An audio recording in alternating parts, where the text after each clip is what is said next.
The wind doesn't howl in Kaktovik. That's what everyone gets wrong about Arctic storms. When they reach 80 miles per hour, winds don't howl. They scream. A high-pitched wail that cuts through your skull like an ice pick. Right now, outside my monitoring station, it's hitting 95 and climbing. My name is Daniel Akiak, half Inupiat, though you wouldn't know it looking at me. My mother left our village when I was 4, took me to Anchorage, tried to wash the north from our skin.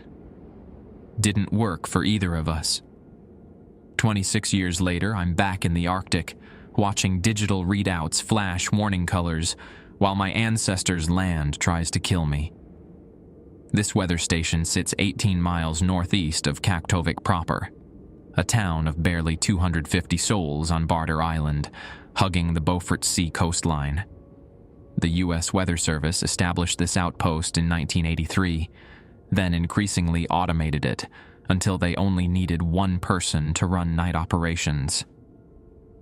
That person is me, monitoring equipment designed to predict when the world will end. An exaggeration, but not by much.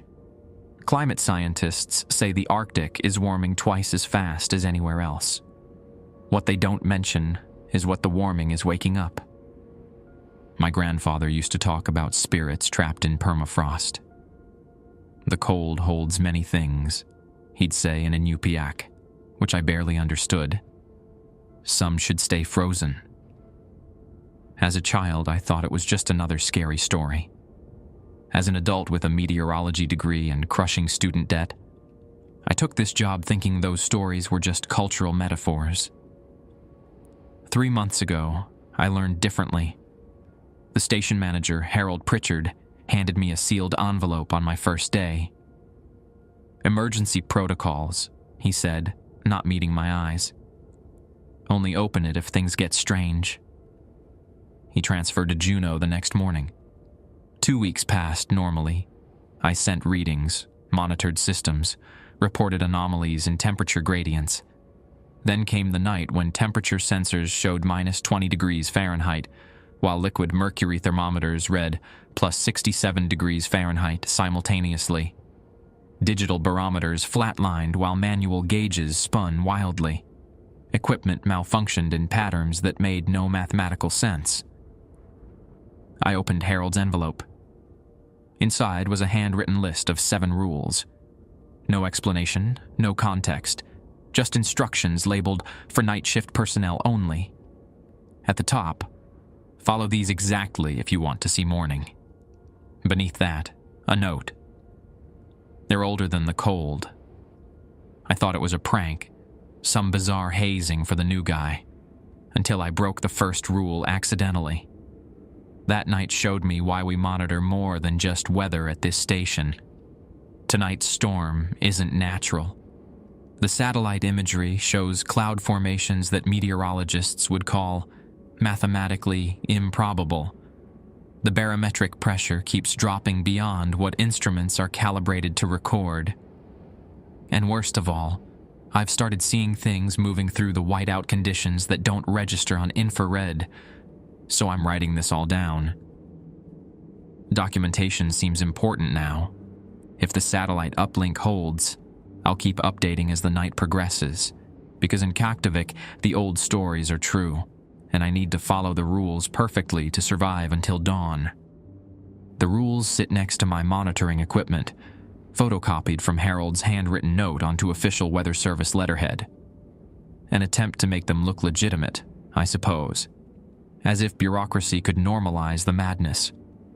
Rule number 1. Between 11 p.m. and 5 a.m., acknowledge radio transmissions only after the 3rd attempt at contact.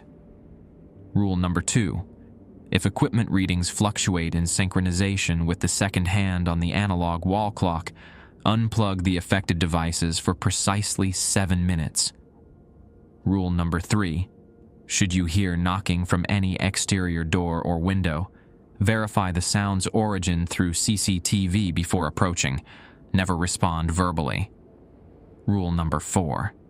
If the temperature outside rises more than 30 degrees in under an hour during winter nights, Activate the backup generator, regardless of main power status. Rule number 5. When the aurora appears directly overhead, switch all lighting to the red emergency bulbs until it passes. Rule number 6. If you see any Kaktovik residents approaching the station after midnight, do not acknowledge them. They aren't who they appear to be. Rule number 7. In the event you hear your name called by a familiar voice, recite measurement protocols aloud until the voice stops. The radio crackles. My first communication of the night. I check the time, 10:43 p.m., before rule number 1 applies. Kaktovik Station, this is Fairbanks Center. Do you copy? Over. I reach for the receiver, then hesitate. Something about the transmission feels wrong. The voice sounds tinny, compressed beyond normal radio distortion. Kaktovik Station, please respond. We're tracking severe anomalies in your sector. Over. My hand hovers over the radio. It's still before 11 p.m., but instinct keeps me silent. Through the observation window, I watch snow whip across the floodlights in hypnotic patterns. The voice comes again, an edge of frustration breaking through. Daniel Akiak, we know you're there. Pick up the damn radio. My blood feels like slush in my veins. Standard protocol never uses personal names during transmissions. Fairbanks Center wouldn't know who's on duty tonight without checking schedules. The digital wall clock clicks over to 11 p.m. exactly as the transmission cuts, with an abrupt squelch. The silence that follows feels heavy, like someone pressed pause on reality itself. I make a note in the log. Anomalous transmission at 22:43. No response given. Outside, the storm intensifies. Wind speed indicators climb past 100 miles per hour, yet through the reinforced windows, I notice the snow falling in peculiar formations, almost geometric, briefly holding shape before dissolving. The thermometer reads -37 degrees Fahrenheit and dropping. My phone buzzes, a text from my mother in Anchorage. Are you safe? News says bad storm. Call me. I type back. All good. Just another day at work. Signal spotty. Talk tomorrow. I don't tell her that satellite imagery shows our location as the perfect center of the storm system, like an eye that's all pupil and no iris. I don't mention that storm systems don't behave this way naturally. And I certainly don't tell her about the rules. At 11:17, all 6 computer monitors flicker simultaneously. When they stabilize, each shows the same image. A thermal map of the region, with a heat signature moving toward the station at approximately human walking speed. Impossible in this blizzard. A person would freeze solid in minutes. The signature vanishes, then reappears closer. I check the exterior cameras. Nothing but swirling white. The motion detectors remain silent. The heat signature disappears again, reappearing just 100 yards from the building. I grab the station's binoculars and scan the darkness between the exterior floodlights. Nothing. Then, a flicker of movement. A dark silhouette, vaguely human-shaped but wrong in subtle ways I can't articulate. My radio crackles. Daniel, let me in. My snowmobile crashed. The voice belongs to Terry Nashaknik, Kaktovik's male pilot and my poker buddy. Terry, who should be in Utqiagvik tonight for his daughter's birthday. The figure moves closer, now illuminated by the station's exterior lights. It looks exactly like Terry. Same weathered face. Same North Slope Borough parka he's worn for a decade. But rule number 6 echoes in my mind. If you see any Kaktovik residents approaching the station after midnight, do not acknowledge them. They aren't who they appear to be. It's only 11:23. The rule doesn't apply yet. But something deep in my marrow, some cellular memory passed down through generations of Arctic survivors, screams at me to follow it anyway. The thing that looks like Terry reaches the main entrance and pounds on the reinforced door, The security feed shows his face pressed against the camera, breath fogging the limbs.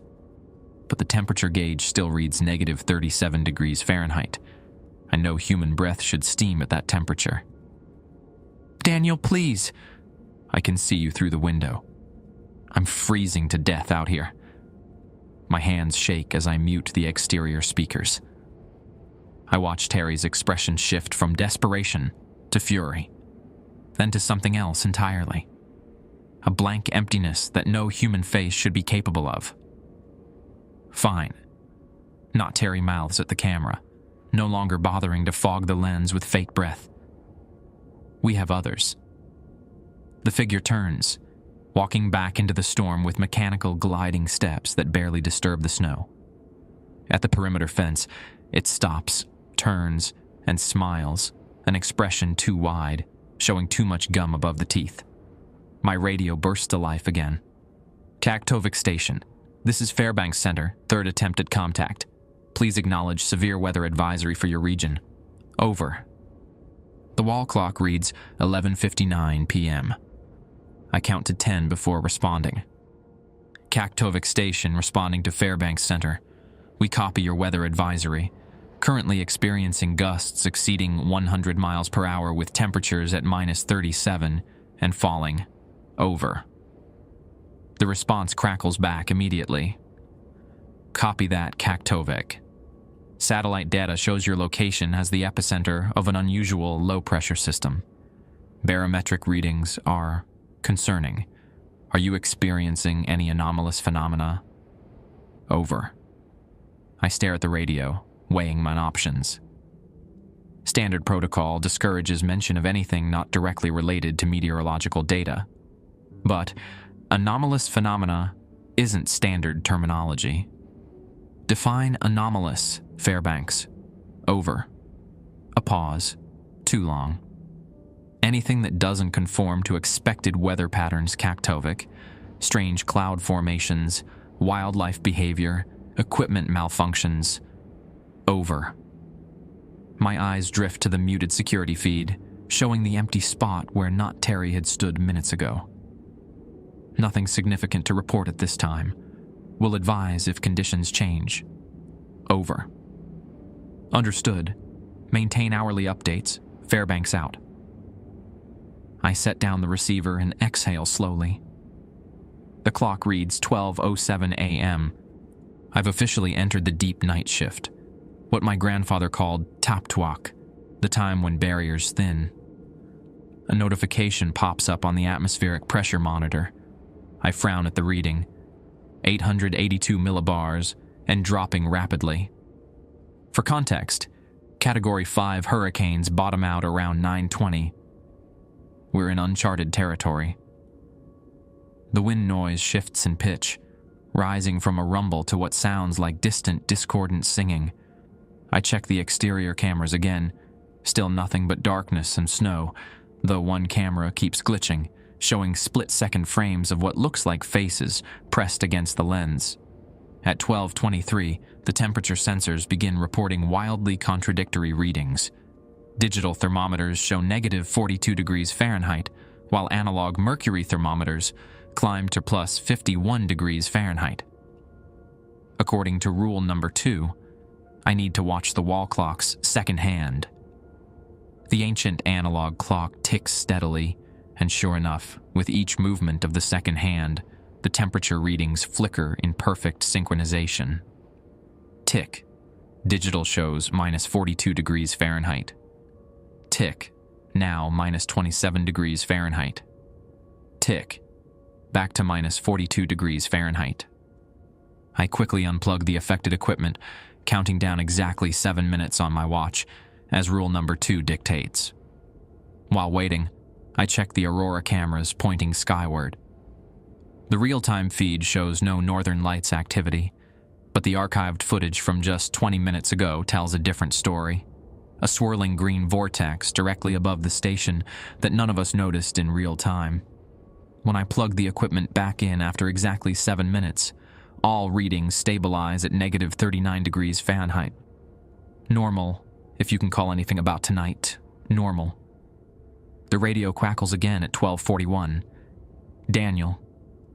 A woman's voice, soft and familiar. My mother's voice. Daniel, are you there? My throat tightens. Rule number 7 flashes in my mind. In the event you hear your name called by a familiar voice, recite measurement protocols aloud until the voice stops. Barometric pressure is measured in hectopascals using an aneroid barometer. I begin reciting mechanically. Wind velocity is measured in meters per second using an anemometer. Precipitation is measured in millimeters using a rain gauge. Daniel, please. My mother's voice breaks with emotion. I'm scared. There's someone outside my house in Anchorage. They look just like you. My recitation falters. The raw fear in her voice sounds genuine, but I continue. Temperature is measured in degrees Celsius using a thermometer. Humidity is measured as a percentage using a hygrometer. Why won't you help me? She sobs. They're coming inside now, they're... A sudden scream cuts through the transmission, followed by static. My hands shake violently as I continue the protocol recitation, voice rising to drown out the static that now sounds like wet, tearing noises.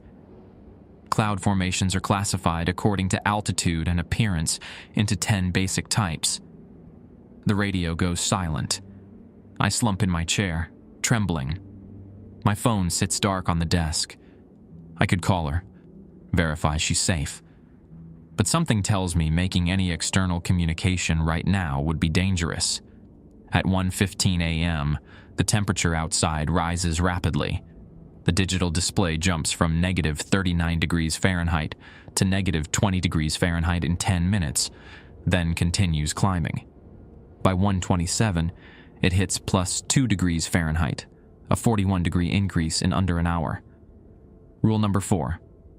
If the temperature outside rises more than 30 degrees in under an hour during winter nights, activate the backup generator regardless of main power status. I hurry to the utility room and start the backup generator, which rumbles to life with a diesel growl. The main power is still functioning perfectly, making this action seem pointless, but I follow the rule precisely. 3 minutes after activating the generator, the main power cuts out completely. Every light, every computer, every piece of equipment dies simultaneously. Only the red emergency bulbs connected to the backup generator illuminate the station with their bloody glow. In the sudden quiet without fans and equipment humming, I hear it, scratching from inside the walls. Slow, deliberate movements, tracking around the building's perimeter, following the electrical conduits. The sound circles the entire station once, then stops directly above the ceiling of the monitoring room. I hold my breath, eyes fixed on the ceiling panels. A dark stain spreads across one tile. Not water, but something viscous and dark that drips onto the floor with the consistency of maple syrup. It smells like ozone and copper. The scratching resumes, but now moves toward the radio room. I follow cautiously, keeping my distance. The door to the radio equipment stands ajar, though I'm certain I closed it earlier. Inside the shortwave radio, our backup communication system switches on by itself, the frequency knob turning without human assistance. It stops on a channel of white noise, which gradually resolves into what sounds like dozens of voices whispering simultaneously in a mix of English and Inupiaq. I catch fragments.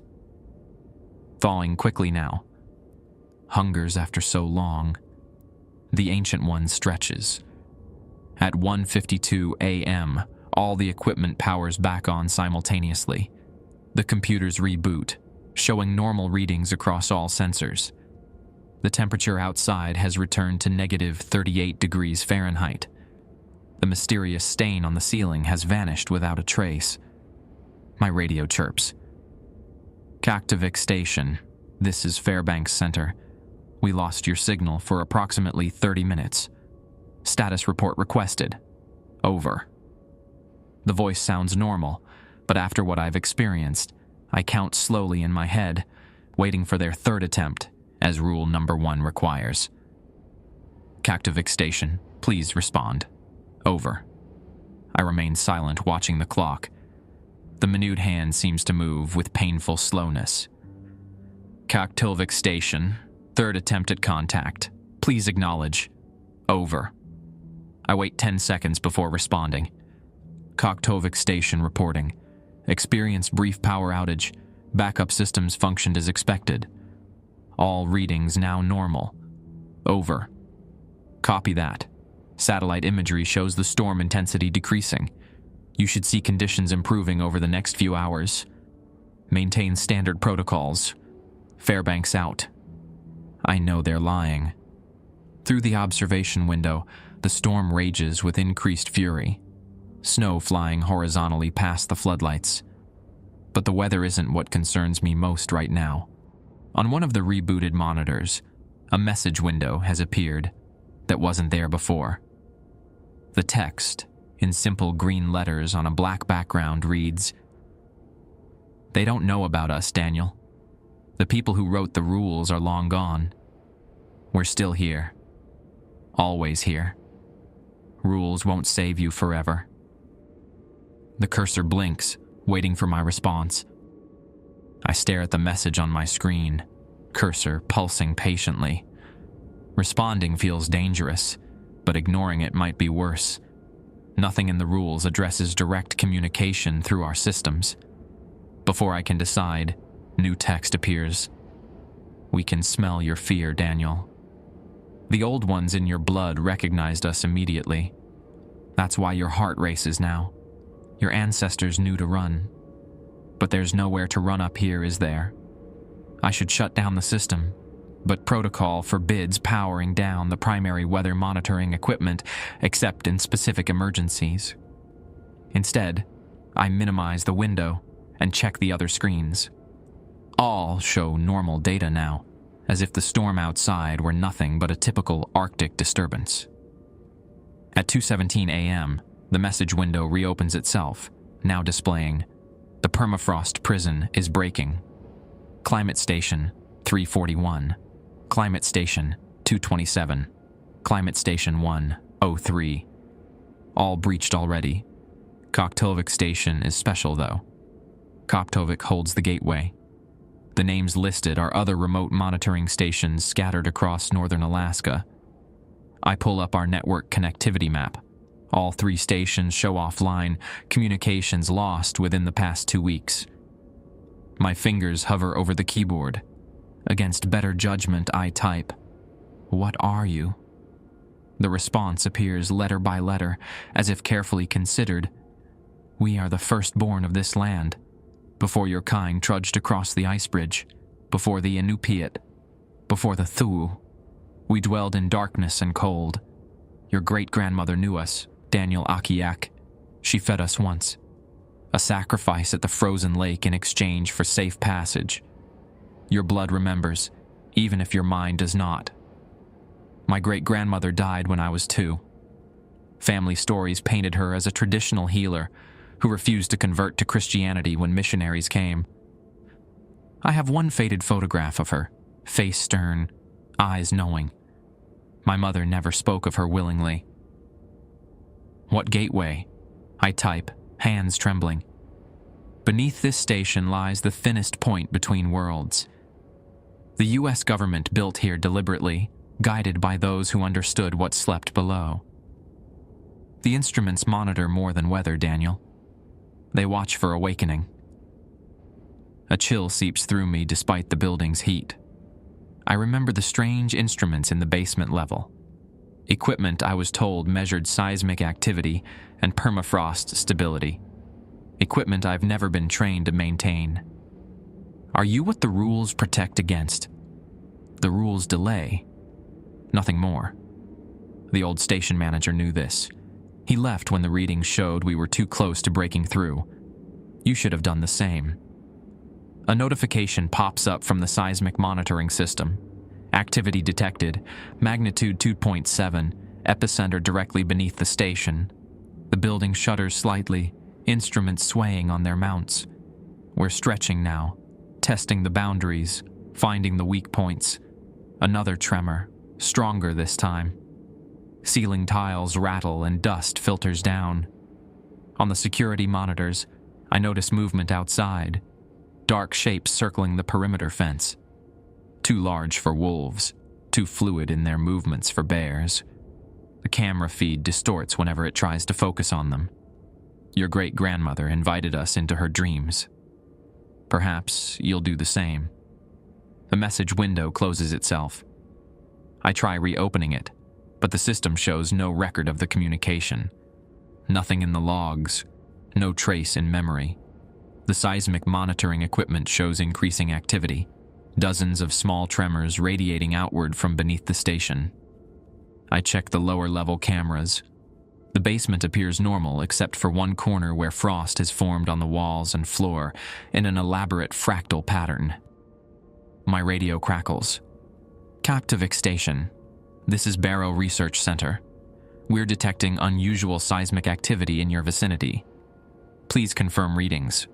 Over. Barrow Research Center. They shouldn't be monitoring our seismic data. And Barrow was renamed Utqiagvik years ago. Rule number 1 rings in my head. I remain silent, checking the time. 2:43 a.m. Taktovik Station. Please respond with seismic readings. Over. Still, I say nothing. The third call should come any moment now. Instead, the radio emits a burst of static, then falls silent. On the security feed, I watch as one of the dark shapes outside approaches the communication array on the roof. The camera angle can't capture details, but something about its fluid, multi-limbed movement reminds me of octopus tentacles spreading across ice. A new tremor rocks the station, strong enough to topple books from shelves and send my coffee mug crashing to the floor. The overhead lights flicker, then stabilize. At 3:03 a.m., the aurora appears. Not gradually as it typically does, but all at once, a curtain of green fire unfurling directly above the station. The specialized camera array on the roof captures its unusual formation. Unlike the flowing ribbons of a normal aurora, this one spirals inward, creating what looks like a massive eye staring down from the heavens. Rule number 5. When the aurora appears directly overhead, switch all lighting to the red emergency bulbs until it passes. I hurry to the main breaker panel and switch our lighting system to the red emergency circuit. The station bathes in crimson, shadows deepening to black in the corners. Through the observation window, I can see the aurora's light painting the snow-covered landscape in sickly greens and purples. The dark shapes moving outside become more active, circling faster, occasionally rising on hind limbs to stand briefly like men before dropping back to all fours. The radio jumps to life again, this time with a voice I recognize instantly. My father, who died when I was 14. Son, I'm outside. I need your help, please. I freeze, a wave of emotion threatening to overwhelm logic. Rule number 7 asserts itself in my memory. Visibility is measured by detecting the contrast of distant objects against their backgrounds. I begin reciting, voice shaking. Cloud height is measured using a ceilometer, which employs LiDAR technology. Daniel, please. My father's voice breaks with emotion. I've been lost so long. I can see you through the window. Just let me in. Atmospheric pressure trends indicate weather system movement and intensity. I continue louder, squeezing my eyes shut. Decreasing pressure indicates approaching low-pressure systems, often associated with precipitation and storm conditions. The voice on the radio distorts, dropping 2 octaves into something inhuman. She offered us your father first, you know, your great-grandmother, when he was just a boy. That's why he ran from this place. Why he drank himself to death in Anchorage. My recitation falters. This detail, my father's alcoholism, his self-destruction after leaving the North Slope, rings too true to dismiss. Relative humidity is calculated by comparing actual water vapor pressure to the saturation vapor pressure at a given temperature. I push on, voice cracking. Dew point is the temperature at which air must be cooled to reach saturation. A high-pitched screech erupts from the radio, so loud it makes my ears ring. Then silence. I slump against the wall, exhausted but alert. The aurora continues its unnatural spiral overhead, bathing everything in its ethereal glow, despite the red emergency lighting inside. At 3:27 a.m., the temperature plummets again. The digital readout shows negative 53 degrees Fahrenheit and falling rapidly. Even for Kaktovik in January, these temperatures approach record territory. The security camera monitoring the main entrance captures movement on the porch. A figure stands there, an elderly Inupiat woman in traditional winter garments that haven't been commonly worn for decades. Her face is deeply lined, eyes black and knowing. She looks exactly like the faded photograph of my great-grandmother. She raises a gnarled hand and presses it against the reinforced glass of the door. Frost spreads from her palm in intricate patterns, forming symbols I almost recognize. Similar to traditional Inupiat designs, but somehow older, more primal. The intercom next to the door clicks on without me activating it. "Let me in, great-grandson." Her voice crackles, speaking Inupiaq with archaic inflections. "I have much to teach you about our bargain with those below." Rule number 6 flashes through my mind. If you see any Kaktovik residents approaching the station after midnight, do not acknowledge them. They aren't who they appear to be. But my great-grandmother wasn't a Kaktovik resident. She lived her entire life in Utkevik, over 300 miles away. Is this a loophole in the rules? Or a trap? She speaks again, switching to English. "The rules are written by those who don't understand. They fear what sleeps beneath us. But our people knew how to live alongside them, how to feed them just enough to keep them satisfied. The scientists, they disturb without understanding. Their drills, their warming, their questions, they've awakened what should only stir briefly. My training says to ignore her completely. My instincts scream danger. But part of me, the part that grew up disconnected from my heritage, that yearns to understand, wants to hear more." The old woman smiles as if sensing my conflict. "The government men who built this place, they learned of the gateway from our elders, promised to protect it. Instead, they study it, prod it, record its whispers. And now it opens." Another tremor shakes the building, stronger than before. Warning lights flash on the seismic monitoring station. The temperature drops another 10 degrees. "I can show you how to close it again," she says, breath not fogging in the extreme cold, a detail that finally breaks my hesitation. I turn my back to her and return to the monitoring station, carefully avoiding any gesture that might be construed as acknowledgement. Behind me, I hear a sound like ice cracking, followed by soft, mirthless laughter. The choice is made.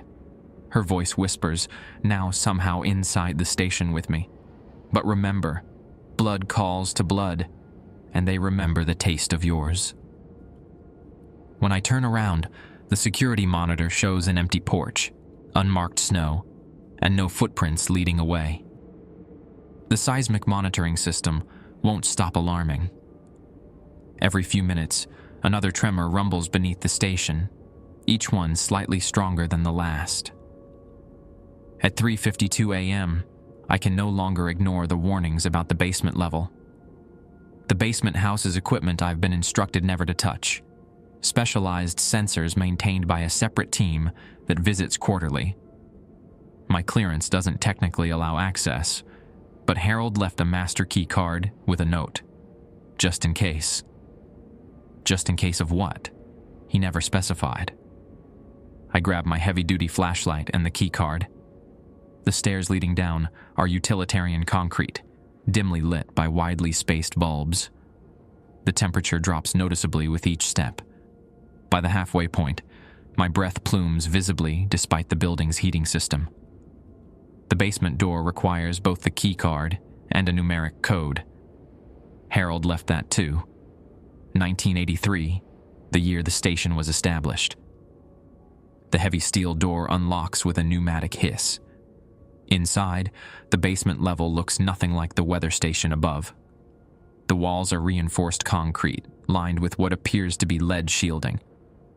Specialized equipment fills the room, machines with no obvious meteorological purpose. Instead of weather sensors, I see devices that remind me of ground-penetrating radar, magnetometers, and what looks like advanced seismology equipment. In the center of the room stands a glass enclosure containing what appears to be an ice core sample, approximately 2 meters tall and half a meter in diameter. Temperature readouts show it's kept at negative 80 degrees Fahrenheit, significantly colder than the surrounding basement. The core isn't pure ice. Dark material is suspended throughout, some of it vaguely organic in appearance. I approach cautiously.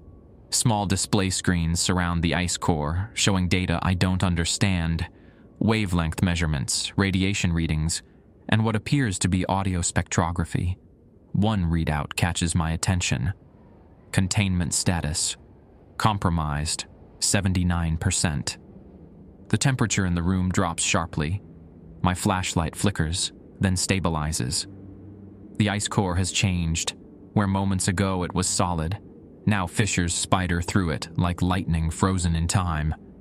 As I watch, one crack lengthens slightly, accompanied by a sound like breaking glass. A logbook sits on a nearby workstation. I flip it open, scanning entries dating back decades. Most are routine measurements, but entries from recent months tell a different story.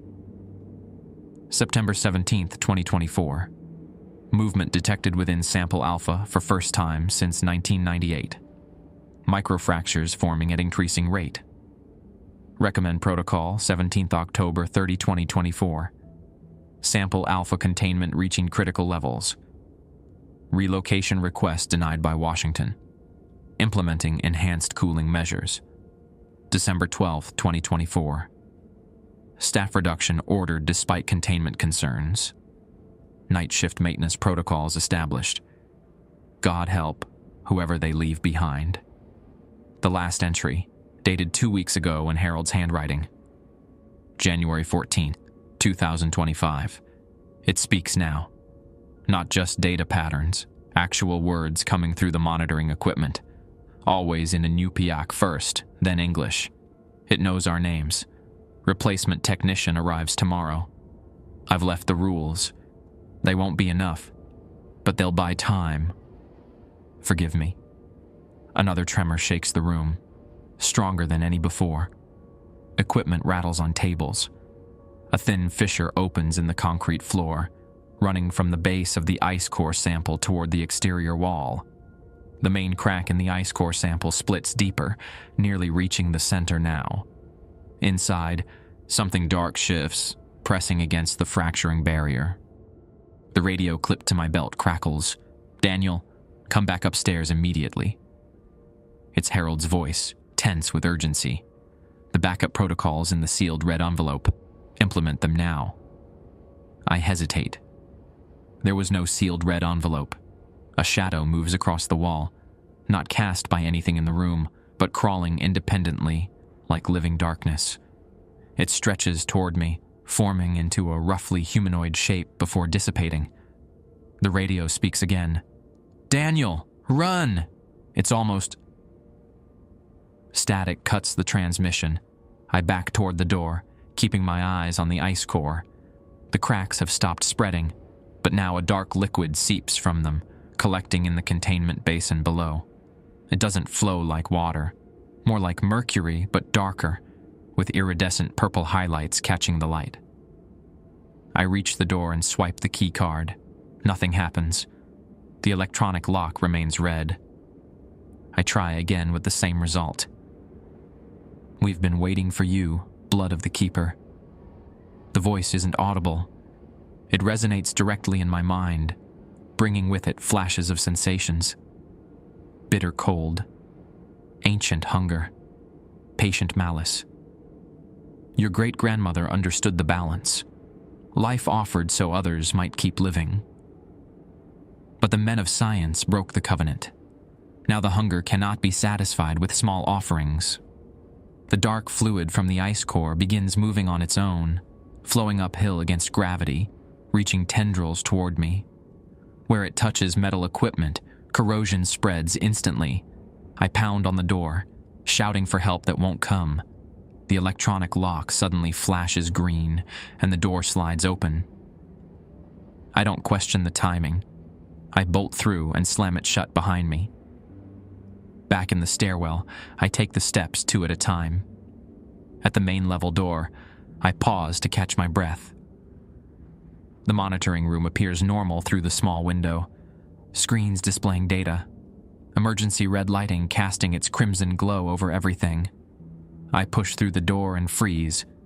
Seated at my workstation is Harold Pritchard, calmly reviewing data. Harold? My voice sounds small even to my own ears. He turns, smiling calmly. Daniel. I was wondering when you'd discover our little secret downstairs. You left. Transferred to Juno. He shrugs. Plans change when ancient entities begin waking up. What did you think of our guest in the basement? Every instinct tells me this isn't Harold. His movements are too smooth, his eyes too focused despite the dim red lighting. What is it? I ask, keeping my distance. A fragment of something vast. A scout sent ahead. Not Harold's smile widens slightly. The indigenous people understood. Your ancestors included. They kept it dormant with small sacrifices. Modern science thought technology could replace ritual. The clock on the wall reads 4:17 a.m. Outside, the aurora has intensified, its spiral in pattern tightening like a closing eye. The rules, I say. They're not just superstition. Of course not. They're containment protocols disguised as folklore. Quite clever, really. Not. Harold stands, movements fluid, but subtly wrong. But ultimately insufficient. The warming permafrost, the vibrations from oil exploration, the constant probing of scientific instruments, all weakening the barriers. Another tremor shakes the building, strong enough to topple equipment. Not Harold remains perfectly balanced despite the violent movement. What happens when it breaks through completely? I ask, already knowing I won't like the answer. Rebirth, he says simply. A return to the old ways. Your ancestors understood sacrifice, Daniel. It's in your blood. He gestures to the window. Outside, dozens of dark shapes now circle the station, their movements synchronized like ritualistic dancing. The storm has intensified again, snow swirling in unnaturally precise spirals. They're drawn to the gateway and to you, blood of the last keeper. Not Harold steps closer. Your great-grandmother was our final faithful servant. When the scientists came, she tried to maintain the old ways in secret. They discovered her making offerings and stopped her. That's when the containment technologies became necessary. I back away, looking desperately around the room for anything that might help. My eyes fall on the rules list, still sitting by my workstation. A sudden realization hits me. The rules aren't just protective measures, they're a message. Each one hints at different aspects of the entity's capabilities and limitations. Not Harold seems to read my thoughts. Clever boy, but understanding the cage doesn't close the door once it's opened. He gestures to the basement, and that door is very much open now. The lights flicker, then die completely, including the red emergency lighting. For several seconds, the only illumination comes from the equipment screens and the sickly aurora glow through the windows. When the backup lights finally kick in, not Harold is gone. In his place, a pool of the same dark, iridescent liquid I saw in the basement spreads across the floor. The radio crackles once more. Daniel. This time it's my great-grandmother's voice. Come outside. It's time to fulfill our family's obligation. Outside, the dark shapes continue their circular dance around the station, moving faster now, their forms occasionally rising to walk on two legs before dropping back to all fours. In the aurora's glow, I catch glimpses of too many limbs, elongated necks, and faces that shift constantly like smoke. The basement door slams open behind me. The sound of flowing liquid grows louder. Scene 5. Ancestral Memories. I barricade myself in the communications room, shoving a heavy metal desk against the door.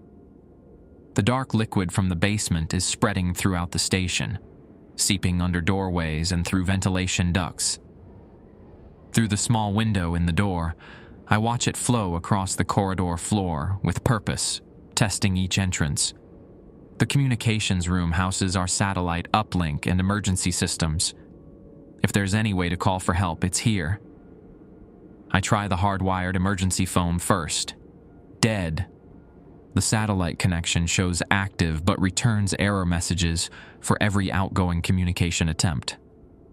At 4:33 a.m., my cell phone rings. Impossible given our remote location with no commercial service. The screen shows my mother's name. I answer cautiously, saying nothing. Daniel. Her voice sounds distant, underwater. I need to tell you about your great-grandmother. You're not my mother, I say firmly. A pause. No, but I have her memories. I have all the memories of those I've touched. The voice shifts, becoming older, heavily accented. Including Asiak Akiak, your great-grandmother, the last keeper of the gateway. Outside the window, the aurora pulses in time with the voice on the phone. What do you want? I ask, watching dark fluid gather at the base of the door, probing for entry points. To finish what began centuries ago. Your ancestors understood coexistence, small sacrifices for mutual survival. The scientists broke that balance. By building this station, by capturing a fragment of us, by studying it, containing it, starving it. The darkness at the door ripples with what might be anger. The ice core downstairs is alive, Daniel. Part of a greater whole that sleeps beneath the permafrost, or did, until the warming began. I remember the containment system, the cracks forming in the ancient ice. You're some kind of hive mind. Your limited language has no words for what we are. Your great-grandmother called us Itkilijuk, the ancient ones who change. We existed when this land was tropical. When ice came, we slept. Now ice retreats, and we awaken. The lights flicker again. On the monitors, I watch the dark shapes outside press closer to the building, testing windows and vents. Their forms seem more defined now, vaguely hound-like but with too many joints, skin that shifts like oil on water. The 7 rules, I say. Their weaknesses? Limitations? A sound like distant laughter comes through the phone. Boundaries. The rules define our agreement with your kind. We cannot speak until spoken to, cannot enter until invited, cannot touch until touched, cannot use power until power is used. Old magic, old bindings, translated into scientific protocols. The pieces click together in my mind. The radio protocols, the equipment checks, the lighting changes, they're all rituals, ways to maintain the boundary. Yes, and now with each tremor, those boundaries weaken. The floor shakes again, violent enough to throw me against the wall. Equipment crashes to the floor. When the shaking subsides, a crack has opened in the concrete, and dark fluid seeps upward through it. What happens if the boundaries fail completely? I ask, already guessing the answer. We spread, we transform, we remake, starting with this continent, then beyond. And humanity? Some become vessels, some become nourishment. Some, those with the old blood like yours, become keepers of the new gateways. The dark fluid has formed a puddle in the center of the room, rippling with each tremor.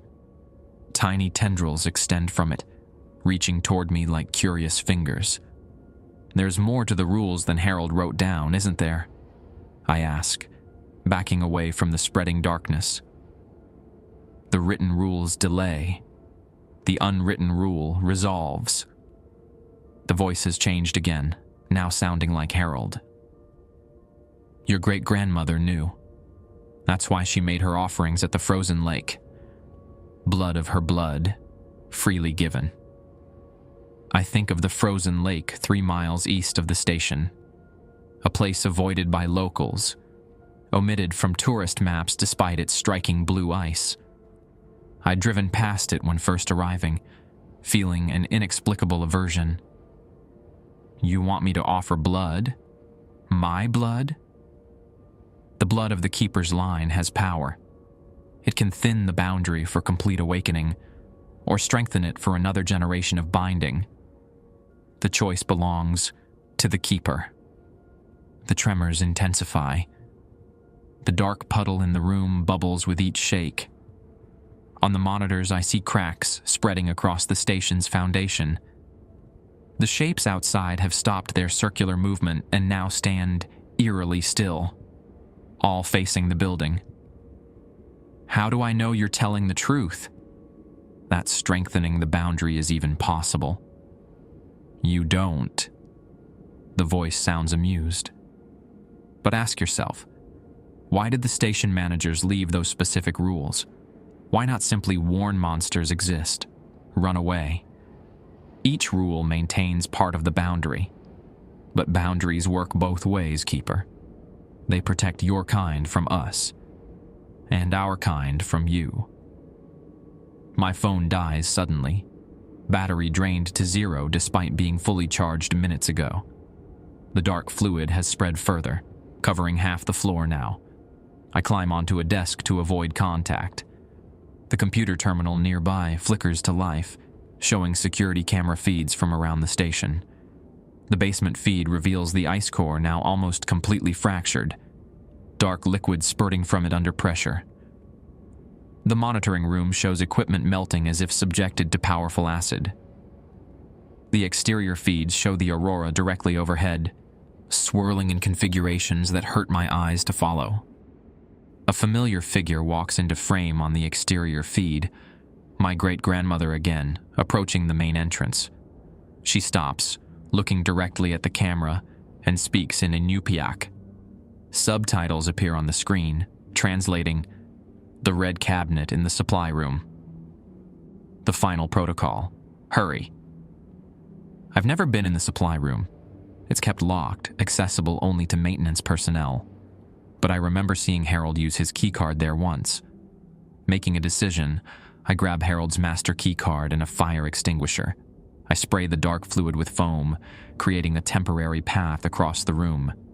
It recoils briefly from the chemical spray, giving me seconds to dash through the door. The corridor outside is worse. Dark fluid covers the walls now, pulsing like a cardiovascular system. It reaches toward me as I pass, but doesn't give chase. Instead, it seems to be concentrating around the structural supports of the building, weakening them methodically. I find the supply room door and swipe the key card. Inside, standard maintenance equipment fills most shelves. Tools, spare parts, cleaning supplies. In the back corner stands a red cabinet with a biometric lock. How am I supposed to open a fingerprint-secured cabinet? As if answering my unspoken question, the lock clicks green without being touched. The cabinet doors swing open, revealing a single item. An ancient-looking bone knife with Inupiaq carvings along the handle, wrapped in oilcloth that looks decades old. Beneath it lies a yellowed envelope addressed in faded handwriting, "To my descendant who keeps the boundary." I open it with trembling fingers. Inside, a letter written in careful, deliberate handwriting. To my blood who reads this, if you have found this knife, the ancient ones stir again. The station built to contain them fails, as I warned the scientists it would. Machinery cannot replace ritual. Boundaries need blood to hold. The knife is 6 generations old, carved from the tusk of a narwhal that beached itself on our shores. It has tasted the blood of each keeper before you. It must taste yours now. At the frozen lake, where ice never fully melts, you must make your choice. Your blood can strengthen their prison or break it completely. The choice belongs to the keeper alone. The rules you followed are not just protections, they are a map. Each broken rule reveals part of their nature, their hunger, their intent. By now you understand what awakens. Choose wisely, descendant. I cannot tell you which path to take. The weight of 2 worlds rests on your decision. Asiak Akiak, keeper of the boundary. Another violent tremor shakes the building, longer than any previous. Ceiling panels crash down, narrowly missing me. The structural integrity of the station is failing rapidly. I tuck the knife and letter into my jacket and make my way toward the garage. If I'm going to reach the frozen lake, I'll need the station's snowmobile. The garage door is partially blocked by fallen debris. I squeeze through, finding the space transformed. Dark fluid covers most surfaces, but it has arranged itself in elaborate spiral patterns that pulse with faint bioluminescence. The patterns remind me of traditional Inupiaq designs, but twisted, corrupted. The snowmobile appears untouched in the center of the room. As I approach, the patterns on the floor shift, creating a clear path. They're guiding me out, or herding me towards something. I check the snowmobile, keys in the ignition, full gas tank. Too convenient. But what choice do I have?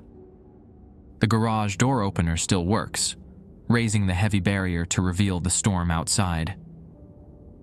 The snowfall has stopped completely, leaving an unnatural stillness. The aurora dominates the sky, now forming a perfect spiral directly above the station. The temperature gauge reads -67 degrees Fahrenheit, cold enough to freeze exposed skin in minutes. The dark shapes I saw earlier now line the path from the garage to the perimeter fence, dozens of them standing unnaturally still.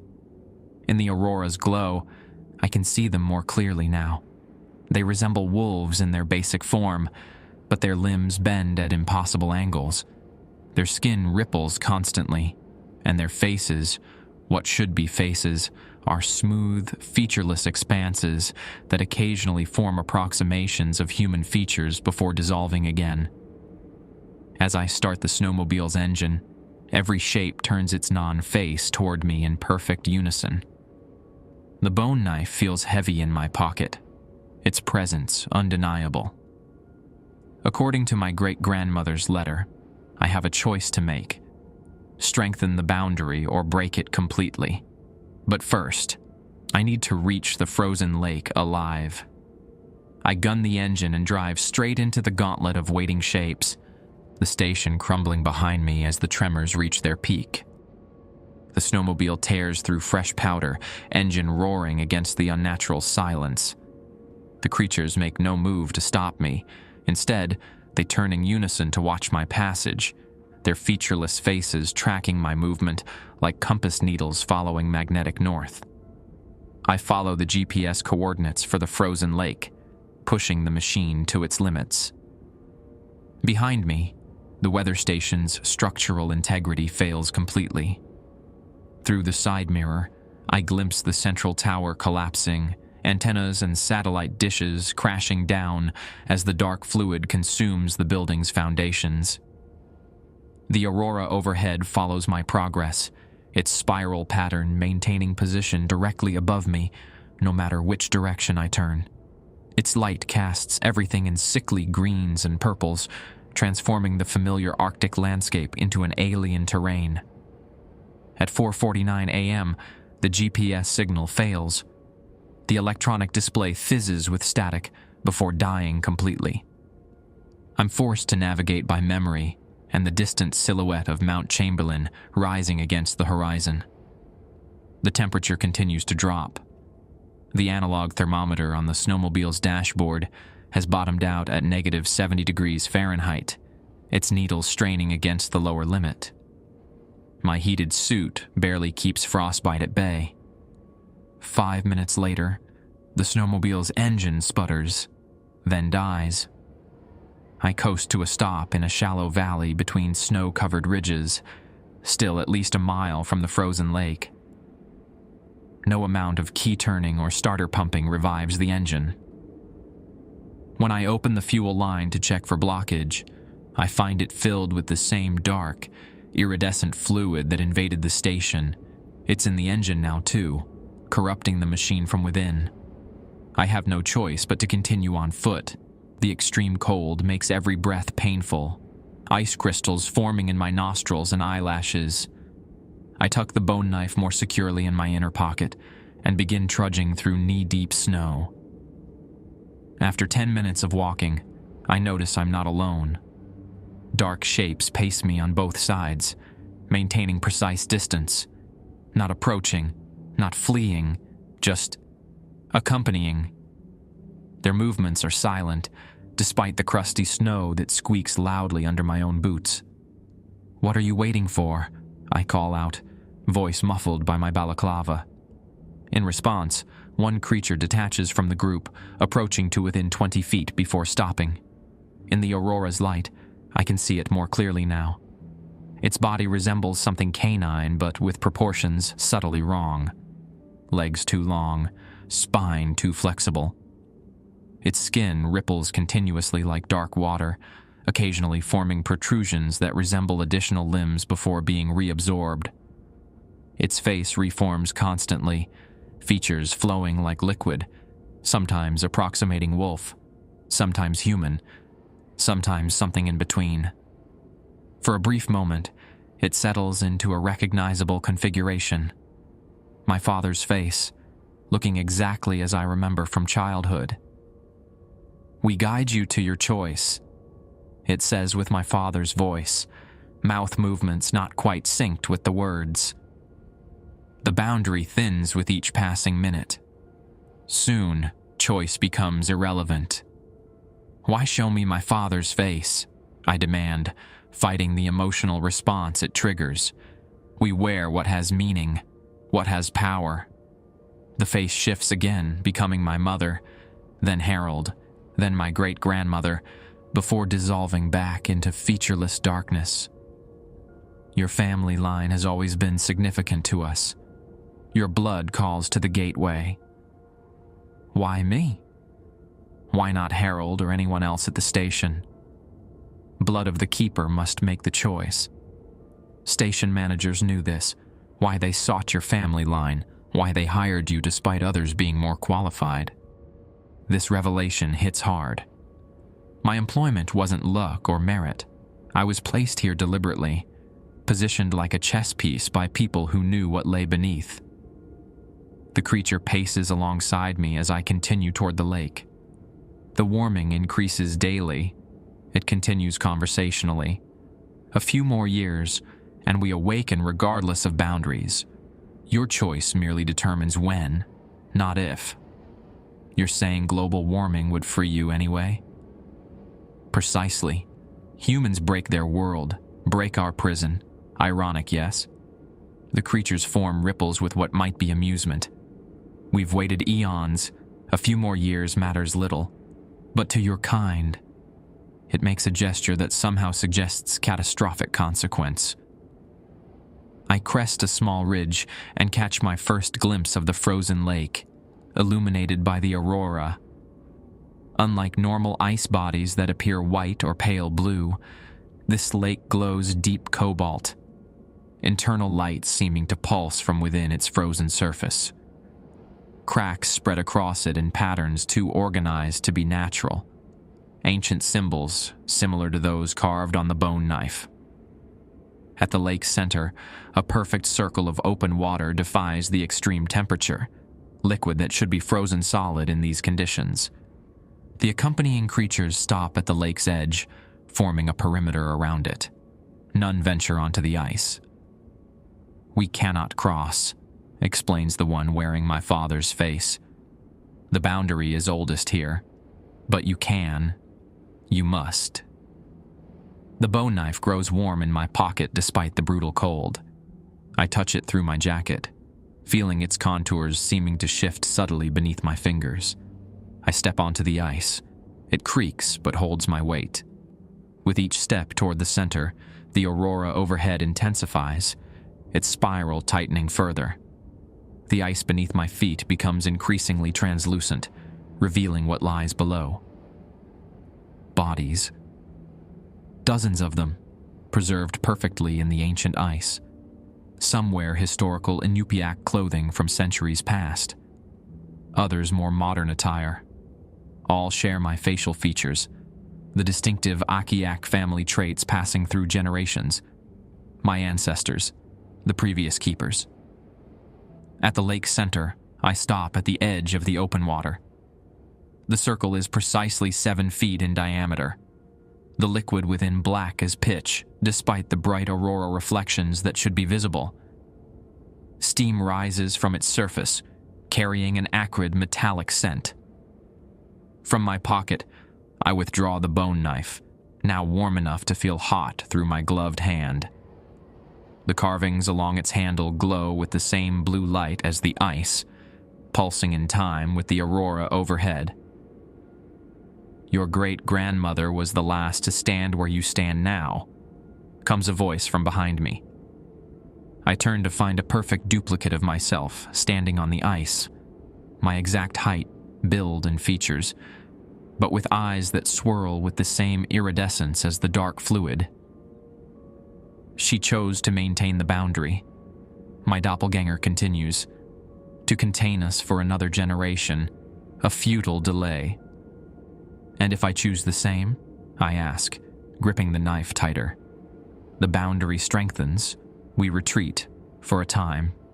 My double smiles with too many teeth. But the warming continues. The permafrost melts. Eventually, no amount of ritual blood can maintain what global temperature rise dissolves. "And if I break the boundary completely?" We emerge fully. The change sweeps outward from this point. Those with compatible physiologies, like yourself, with the old bloodline, become vessels for our consciousness. Others become sustenance or simply cease functioning. The world transforms to what it once was, before the ice came. "Billions would die," I say, the weight of the choice becoming unbearably clear. "Change always requires sacrifice." My double shrugs. "Your kind sacrifices futures daily for momentary convenience. At least our change has purpose." I look up at the aurora, now formed into a perfect spiral directly overhead, its center aligned precisely with the dark pool at my feet. The bone knife pulses warmly in my hand, its carvings matching patterns visible in both ice and sky. "How do I decide?" I ask, the question directed more to myself than the entity. My doppelganger gestures to the bodies frozen beneath our feet. Each keeper chose according to their understanding of their time. Some sought to protect humanity. Others recognized our right to exist. All understood the weight of their decision. The wind picks up, carrying whispers in dozens of languages, voices of previous keepers, advice and warnings in tongues I don't understand. Among them, one voice speaks clearly in English. My father's. "I ran from this choice," his voice says, filled with regret. "It found you instead. I'm sorry, son." Understanding floods through me. My father's alcoholism, his self-destruction. They weren't random tragedy, but the burden of knowledge he couldn't bear. He knew about the boundary, the responsibility of our bloodline. Perhaps he thought by leaving Alaska, by breaking the family connection to this place. He could spare me this moment. My double watches me with unsettling patience. Dawn approaches, Keeper. With first light, choice becomes impossible. The boundary will shatter regardless. I check my watch. 5:37 a.m. Sunrise in January comes late this far north, but civil twilight will begin soon. The knife in my hand grows hotter, now painful to hold even through my insulated gloves. The carvings pulse more intensively, seeming to whisper directly into my mind in ancient Inupiaq. Instructions, opportunities, consequences. I understand now why there was never an eighth rule. The final protocol isn't about temporary delay or protection. It's about resolution. Blood of the Keeper, freely given, with intention behind the offering. I roll up my sleeve, exposing skin to the brutal cold. My flesh reddens instantly, the extreme temperature making the simple act dangerous. The knife hovers over my forearm, its edge glinting in the aurora's light. "What will you choose, Daniel Ikiak?" My double asks, its voice now blending with others. My father, great-grandmother, Harold, all speaking in unison. Maintain a failing boundary against the inevitable, or accept transformation and survive what comes? Behind this decision lies something deeper, the realization that the world is already changing beyond recognition. Climate patterns disrupted, permafrost melting, ancient microbes and viruses awakening from millennia of slumber. Are these entities truly different from the other forces we've unleashed? The creatures watching from the shoreline remain perfectly still, their featureless faces reflecting the aurora's glow. They make no move to influence me. The choice must be mine alone. I press the knife's edge against my skin. Blood wells from my forearm, startlingly red against the blue ice. The cut isn't deep, just enough to fulfill the ritual. The bone knife hums in my hand, its carvings absorbing the crimson droplets, glowing brighter with each one. "Which will it be, Daniel?" my doppelganger asks, its features shifting subtly with each word. Preservation or transformation? I think of everything I've witnessed tonight. The rules that maintained a temporary boundary. The station designed to monitor an inevitable awakening. The bodies of my ancestors frozen beneath my feet. Each previous keeper bought humanity time, passing the burden to the next generation. "There's something you're not telling me," I say, watching my blood trace patterns across the knife's surface. Some third option. My double's expression flickers with what might be surprise. The Keeper's choice is binary. Strengthen or release. There is no middle path. But ancestral memories stir within me. A genetic heritage I've never fully embraced, until now. My great-grandmother's voice seems to whisper across decades. Boundaries don't just contain. They define. They connect. The 7 rules suddenly make new sense, not just as protections, but as a framework for communication, for negotiation.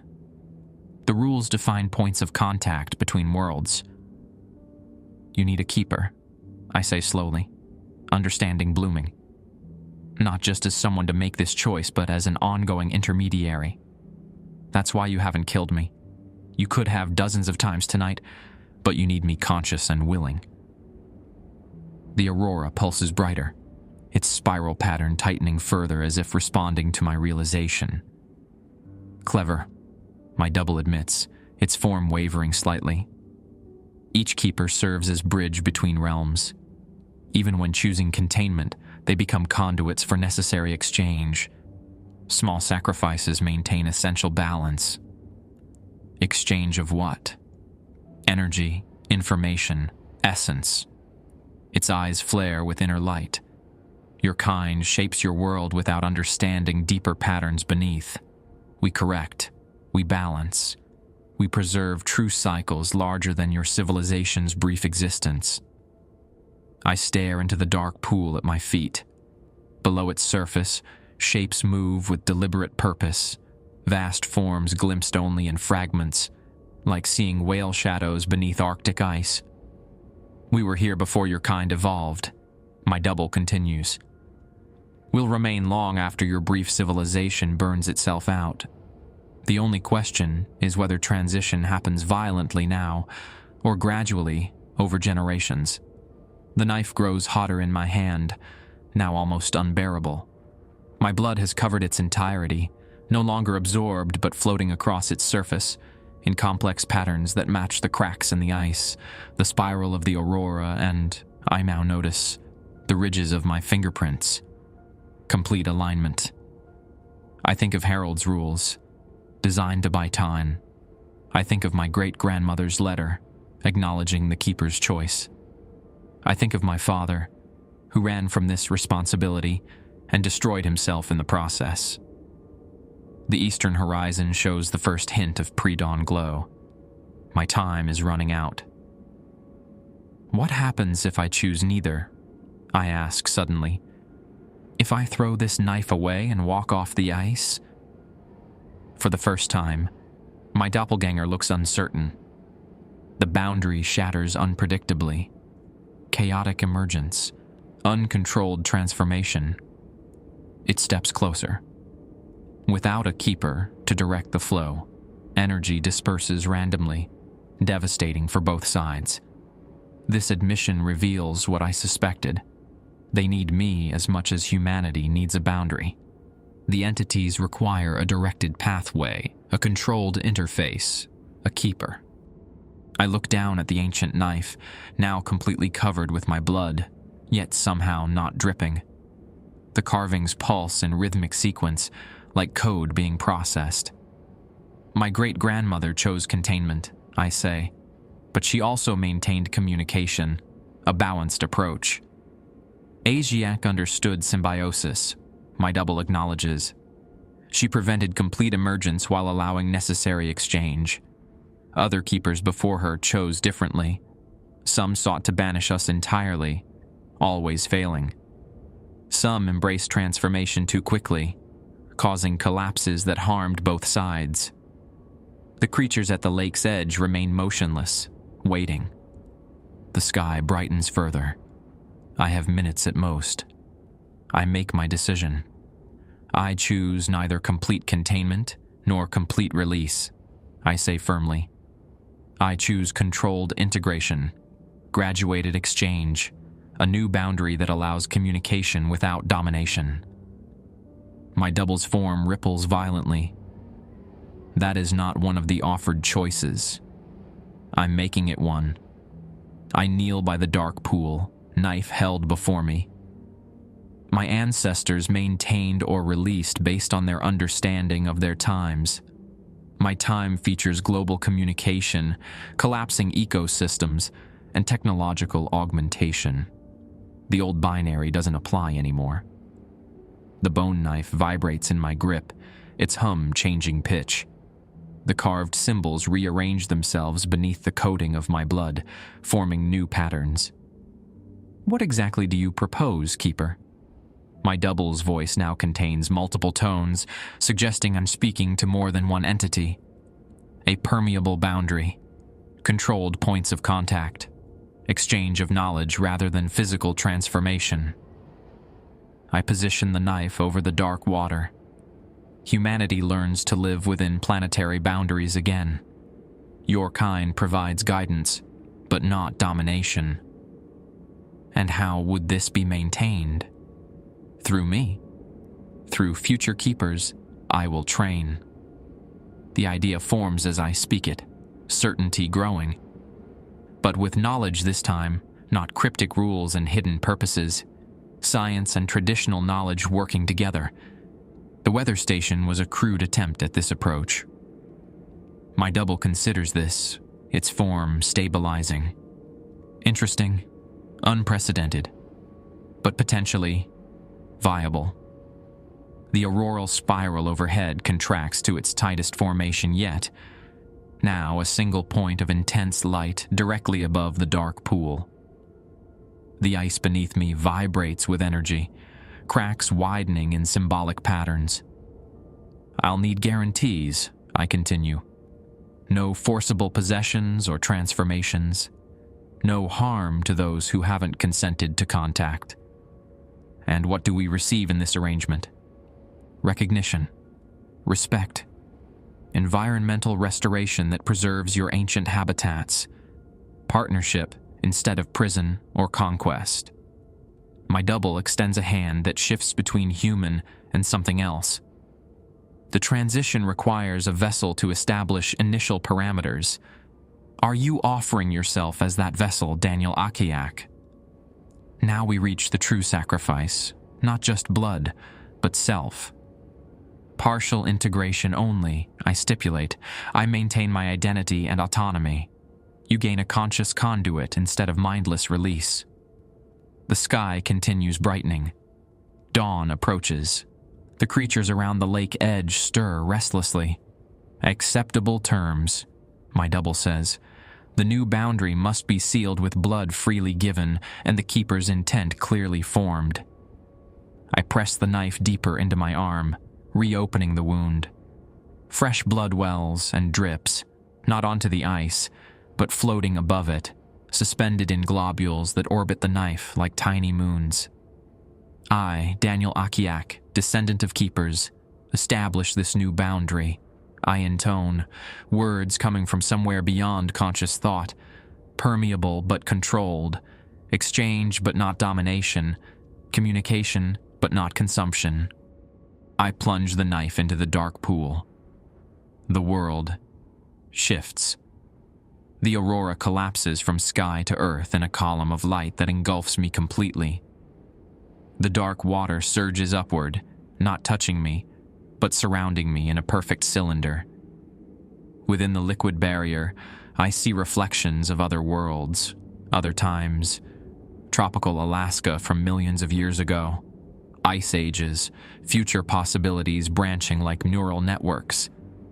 The knife dissolves in my grip, ancient bone becoming part of the energy transformation. The blood suspended in the air flows into intricate patterns matching the carvings, the ice cracks, the aurora, creating a three-dimensional contract written in my essence. I feel them then, thousands of consciousnesses touching mine simultaneously, not invading but connecting. Knowledge floods through me, ecological patterns spanning millions of years, mathematical concepts beyond human discovery, sensory experiences outside mammalian biology. I offer my own knowledge in return. Human art, music, compassion, innovation. The digital networks we've built that mimic their hive consciousness, our capacity for empathy and ethical reasoning. The exchange lasts seconds or eternities. Time loses meaning in the interface state. When reality resolves again, I stand alone on the frozen lake. The dark pool has sealed itself, now solid ice with the bone knife visible beneath the surface, transformed into a crystalline structure that spreads fractally through the depths. The aurora has vanished. The eastern sky shows dawn's full approach, the sun minutes from cresting the horizon. The creatures have disappeared from the shoreline, but I can sense them now, present but withdrawn, connected but contained. A network of awareness extending through the permafrost, the atmosphere, the electromagnetic field surrounding Earth. My reflection in the ice shows a changed man. My eyes now contain flecks of iridescence that shift with the light. Knowledge not my own rests behind them, accessible but not overwhelming. I am still Daniel Akiak. I am also something more. The first ray of sunrise touches the frozen lake, sending rainbow fractals through the ice beneath my feet.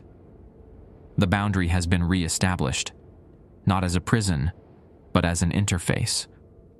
A controlled exchange point that will require careful maintenance. I understand now why my great-grandmother chose as she did, why my father ran from the responsibility. The keeper's burden is heavy, but necessary. As I walk off the ice, my phone buzzes with messages. Dozens of missed calls and alerts accumulated during the night. Among them, a priority notification from the National Weather Service. Alert: multiple Arctic monitoring stations reporting unprecedented atmospheric and seismic phenomena. All personnel report status immediately. The new age of keeping begins now. With a deep breath, I head back toward where I left the snowmobile, already formulating how to explain what cannot be fully explained. Behind me, the frozen lake settles into deceptive ordinariness, hiding the boundary that now exists within me as much as beneath the Arctic ice.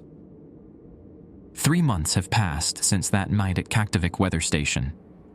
Spring approaches, though spring in the Arctic means temperatures rising to a balmy 20 degrees Fahrenheit on good days. I sit in my new office at the Inupiaq Cultural Center in Utqiagvik, surrounded by artifacts and climate monitoring equipment, a deliberate fusion of traditional knowledge and modern science. After the unexplained structural failure of the Kaktovik station, the Weather Service jumped at my proposal to integrate indigenous ecological observation with their technical data. What they don't know is that I've established similar centers at 7 key locations across the Arctic, each positioned over what my new awareness identifies as energetic nodes in the boundary network. My official title is Cultural Liaison and Environmental Monitoring Specialist. My unofficial role is Keeper of the Boundary. The government investigation into the Kaktovik incident concluded that structural damage from permafrost thawing caused the collapse. Technically true, though woefully incomplete. They found no trace of the ancient ice core or the specialized containment equipment. The entities absorbed those completely. Harold Pritchard remains missing, presumed dead in the collapse. I know differently, but keep that knowledge to myself. Parts of Harold continue through the network, his memories accessible when I enter the interface state during ritual observation. My mother visits next week, our first meeting since my transformation. I've practiced controlling the iridescent flecks in my eyes, though they still manifest when emotions run high. She'll have questions about my sudden interest in our heritage, my new position, the subtle changes in my behavior. I'll answer with measured truth. The entities honor our agreement, remaining contained but connected.